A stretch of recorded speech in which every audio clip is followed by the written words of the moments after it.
Alo. Ovdje Adnan izravno Ljubinje. Ej, što jedeš govna? Ja ne jedem govna, nemoj taj kod mami vikaš. Ej, ako ti da te broj ovaj da zvoniš svinjo? Pa mi da ne dejčiki. Stvarno? Ozbiljno.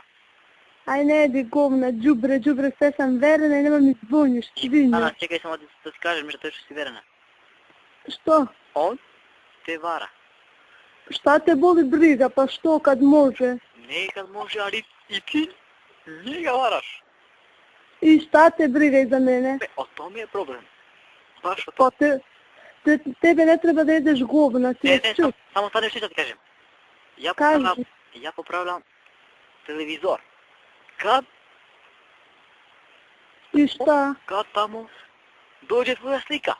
A nemoguće, znaš. Mora da jedeš govna. A jel prodaješ kavu?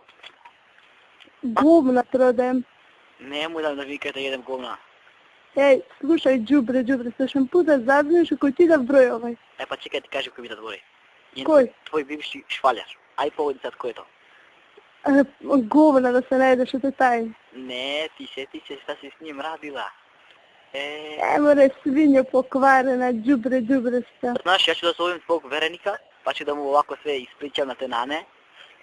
I stvarno hoćeš broj da ti dadem? Hoću, baš nemam broj. Kurac dobit ćeš, a znaš šta je to? Kurac, ja bi želeo pičku, ne kurac.